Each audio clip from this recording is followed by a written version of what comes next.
Dear students, आप देख रहे हैं OMR शीट के लिए 40 प्रश्न, केवल 40 प्रश्न देखेंगे। सेट 1 देख रहे हैं, इसके बाद में सेट 2 भी डाल दूंगा। वन टाइम शॉर्ट रिवीजन के लिए जो है ये पेपर के क्वेश्चंस हैं, इनको ज़रूर एक बार रिवाइज कर लें और इसको एक बार ज़रूर देख लें। चलिए स्टार्ट करते हैं। इसके अलावा मैंने जो आपके टर्म के लिए जो इंपॉर्टेंट क्वेश्चंस हैं, जो सब्जेक्टिव टाइप है, वो डाल दिए हैं। 2 मार्क्स के, 3 मार्क्स के और 5 मार्क्स के। तो चलिए स्टार्ट करते हैं इस क्वेश्चन के सोल्यूशन को। पहला क्वेश्चन जो आपसे पूछा गया है, इसमें पूछा है कवि के हृदय में कौन सी अग्नि दहक रही है। तो यहाँ पर जो है कवि के अ, अंदर जो है स्वयं को जलाने वाली विरहन अग्नि दहक रही है, ये आपको ध्यान रखना है। तो यहाँ पर जो है इसका थर्ड ऑप्शन यानी कि 100 ऑप्शन जो है करेक्ट हो जाएगा। उसके बाद जो नेक्स्ट क्वेश्चन है उसकी बात करते हैं। तो नेक्स्ट क्वेश्चन में आपसे पूछा गया है कवि किसका भार लिए फिरता है। तो आपसे पूछा गया है कवि के भार लेने की बात को। तो कवि किसका भार लिए फिरता है, तो संसार का भार लिए फिरता है। यहाँ पे बी ऑप्शन जो है आप करेक्ट कर लेंगे। बी वाला जो ऑप्शन है ये करेक्ट हो जाएगा। ये वाला आपका ऑप्शन करेक्ट कर लेना है। इससे पहले वाले में आपका स्वयं को जलाने की विरह अग्नि जो है उसके अंदर धधक रही थी। इसके बाद जो है नेक्स्ट क्वेश्चन की बात करें। तो नेक्स्ट क्वेश्चन में आपसे दिन जल्दी जल्दी ढलता है कविता के कवि को क्या चिंता है। तो कविता कवि को चिंता है कि उसे मिलने के लिए कोई व्याकुल नहीं है। यहाँ पे अ ऑप्शन जो है इसका करेक्ट हो जाएगा। इसके बाद जो नेक्स्ट क्वेश्चन है उसकी बात करते हैं। तो नेक्स्ट क्वेश्चन में आपसे क्या बोला गया है, देखिए। नेक्स्ट क्वेश्चन में आपसे बोला जा रहा है कि वास्तव में कवि किससे मिलना चाहता है। तो वास्तव में कवि जो है अपने प्रियतम से मिलना चाहता है। तो यहाँ पे 100 ऑप्शन जो है आपका करेक्ट हो जाएगा। उसके बाद जो नेक्स्ट क्वेश्चन है इसमें पूछा गया पांचवे में कविता की उड़ान कौन नहीं जान सकता। तो कविता की उड़ान जो है वो चिड़िया नहीं जान सकता, ठीक है, या जान सकती। तो यहाँ पे पांचवे में अ ऑप्शन हो जाएगा। इसके बाद में यह घर वह घर में कौन सा अलंकार है। तो अलंकार आपको बताना है, तो इसमें जो है अलंकार कौन सा है, अनुप्रास अलंकार है। उसके बाद जो नेक्स्ट क्वेश्चन है कविता के अनुसार किसके पंख लगे होते हैं। तो कविता के अनुसार जो है कवि की असीम कल्पना के पंख लगे होते हैं। तो कौन सा आंसर हो जाएगा आपका, यहाँ पर ए ऑप्शन जो है आपका करेक्ट हो जाएगा। ये वाला ऑप्शन आपको करेक्ट करना है। इसके बाद जो नेक्स्ट क्वेश्चन है उसकी बात करें। तो यहाँ पर जो है कविता को फूल के बहाने से किसे जोड़ा गया है। तो किससे जोड़ा गया है फूल, कविता को फूल के बहाने।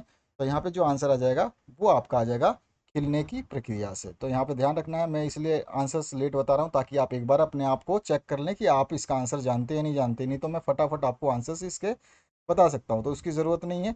आप थोड़ा सा संयम रखेंगे और ध्यान से आंसर को देंगे। अगला जो है नौवां क्वेश्चन, कैमरे में बंद अपाहिज कविता के रचनाकार कौन है। अगर आपको याद है तो बता दीजिए। यहाँ पे जो आंसर आएगा रघुवीर सहाय। यहाँ पर जो है आपका 100 ऑप्शन करेक्ट हो जाएगा।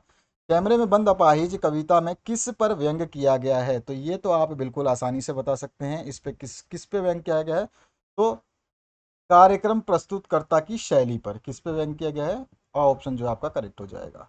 इसके बाद जो नेक्स्ट क्वेश्चन है इसमें पूछा गया अपंगता के स्वयं इशारे करके प्रस्तुतकर्ता का क्या उद्देश्य है। तो स्वयं इशारे करके प्रस्तुतकर्ता का क्या उद्देश्य है ये आपको बताना है। तो उद्देश्य क्या है, लोगों के अंदर की करुणा व दया को जगाना। तो यहाँ पे अ ऑप्शन जो है आपका करेक्ट हो जाएगा।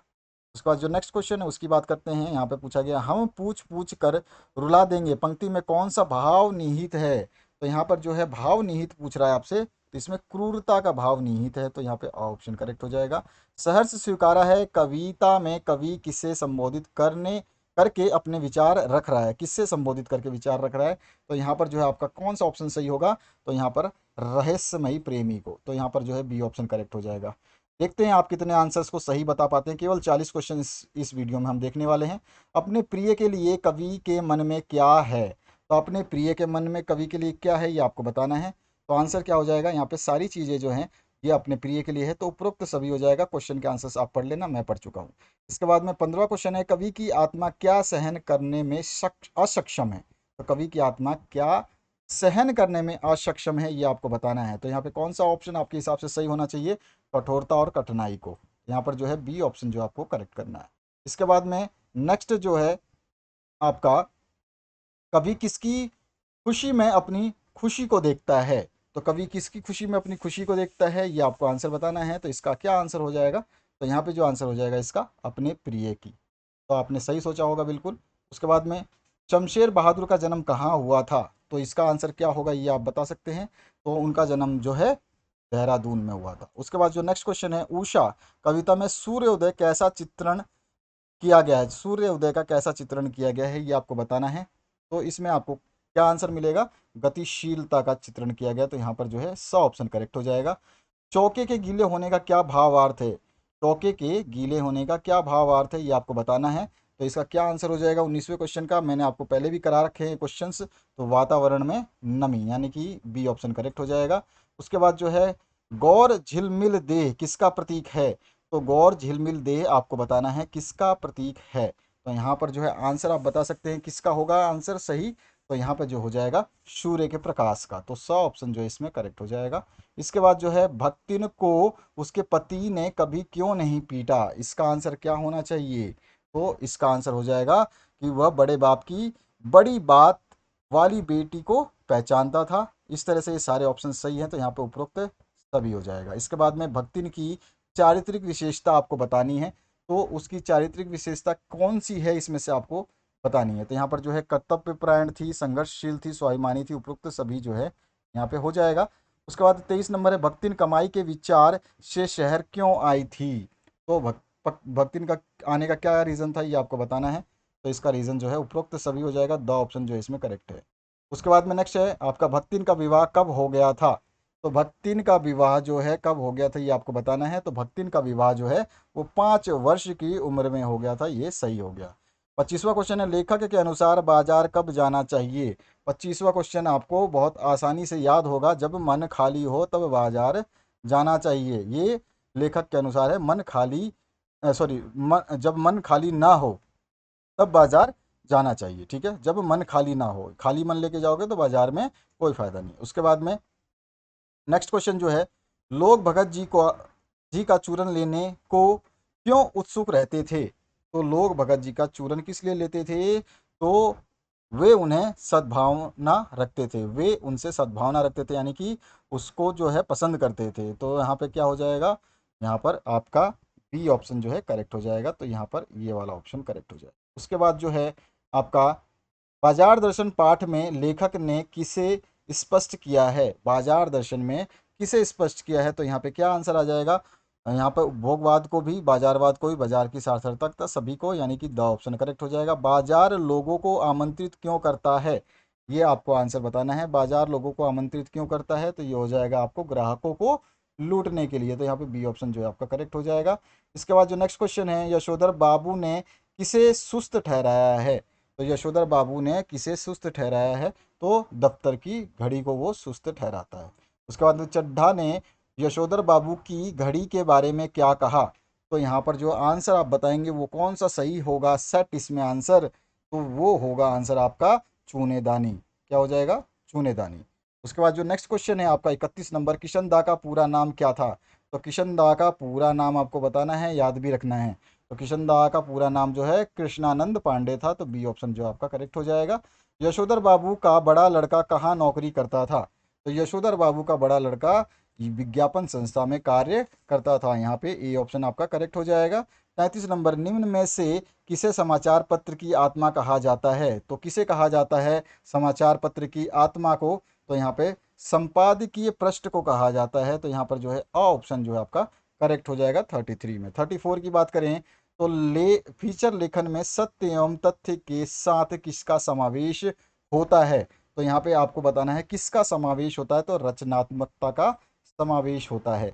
इसके बाद है रिपोर्ट में दी गई जानकारी का स्वरूप कैसा होना चाहिए, तो रिपोर्ट में दी गई जानकारी का स्वरूप जो है वो कैसा होना चाहिए ये आपको बताना है। यहाँ पे क्वेश्चंस के आपको जो विकल्प जो अलग अलग हैं, तो यहाँ पे तथ्यात्मक और सच्ची घटना पे आधारित है, द ऑप्शन जो है इसका करेक्ट हो जाएगा। इसके बाद है नेक्स्ट जो 36 से लेकर 40 तक के उत्तर उनको हम देखेंगे, तो यहाँ पे ये जीवन शिक्षा के सर्वांगीण विकास के लिए एक छोटा सा पैसेज दिया गया है, इस पैसेज को आप देख लीजिए। और फिर इसका थोड़ा सा पार्ट बचा हुआ है, यहाँ पर है दूसरा पैराग्राफ, और इसके बाद में इसका तीसरा पैराग्राफ, और भी थोड़ा सा नीचे चल के इस तरह से ये पैराग्राफ है, और इसके जो 36 से लेकर 40 तक के प्रश्नों इसके आधार पर देने हैं। तो व्यावसायिक कोर्स करने वाले छात्रों को किसका अध्ययन आवश्यक करना चाहिए, तो किसका अध्ययन करना चाहिए अवश्य, तो ये आपको बताना है। तो यहाँ पे जो है आपका सही ऑप्शन क्या होगा, मानविकी विषय का, तो यहाँ पे 100 ऑप्शन जो है ये आपका राइट हो जाएगा, 100 ऑप्शन इसमें करेक्ट करना है। उसके बाद में इसे पैसेज के हिसाब से बात कर रहे हैं हम। शिक्षा भौतिक आकांक्षा की पूर्ति का साधन बनती जा रही है, पंक्ति का क्या अभिप्राय है? तो यहाँ पे पंक्ति का अभिप्राय है व्यावसायिक शिक्षा वर्तमान में मात्र धन कमाने का साधन बनती जा रही है। तो बी ऑप्शन जो है आपका करेक्ट हो जाएगा। उसके बाद में 38 नंबर क्वेश्चन पे चलते हैं। 38 में व्यक्ति में सही और गलत का चयन करने की क्षमता किससे उत्पन्न होती है? तो ये किससे उत्पन्न होती है? ये विवेक से उत्पन्न होती है। यहाँ पर स ऑप्शन करेक्ट हो जाएगा। 39 नंबर जो क्वेश्चन है इसकी बात करें, व्यावसायिक शिक्षा ग्रहण करने वाले वाले छात्रों को किसकी जानकारी नहीं है? तो यहाँ पर किसकी जानकारी नहीं है? तो उसको राजनीतिक की, सामान्य इतिहास की और सांस्कृतिक मूल्यों की, इन सभी की जानकारी नहीं है।